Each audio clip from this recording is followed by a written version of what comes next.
நான் இப்போ எங்கே வந்திருக்கேன்னு பார்த்தீங்கன்னா வேலூரில் தொரப்பாடி ஸ்கூல் பக்கத்தில் வந்திருக்கேங்க. டியூட்டி முடிச்சுட்டு வீட்டுக்கு போகும்போது ஒரு சில விஷயம் பார்த்தேன். ரொம்ப கஷ்டமாக இருக்குது. ஆக்சுவலாக இது வந்து ஸ்கூல், பசங்க படிக்கிறாங்க. ஈவினிங் டெய்லி இந்த வழியாக தான் வீட்டுக்கு போவாங்க, இந்த வழியாக தான் ஸ்கூலுக்கு வருவாங்க. நீங்களே பாருங்கள், குடிச்சிட்டு ஃபுல்லாக சரக்கு பாட்டில் போட்டு வச்சுருக்காங்க. இப்போ பார்த்தீங்கன்னா ரோடு, சரக்கு பாட்டில் ஒன்றும் இல்லைங்க.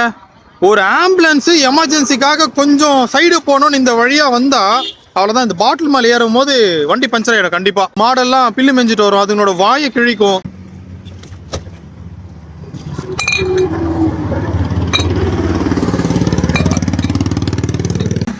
என்னால் முடிஞ்சது வீட்டுக்கு போய் கோணிப்பை எடுத்துகிட்டு வந்து பாட்டில்லாம் போட்டு சேஃபான பிளேஸில் நான் அங்கே வச்சிட போகிறேன். இந்த வீடியோக்கு நீங்கள் லைக்கு, ஷேரு, கமெண்ட்லாம் பண்ண வேண்டாம். நீங்களும் இது மாதிரி எதனா ரோடு ஓரத்தில் பாட்டில் பார்த்தீங்கன்னா தயவு செஞ்சு எடுத்து ஓரமாக வச்சுருங்க ப்ளீஸ்.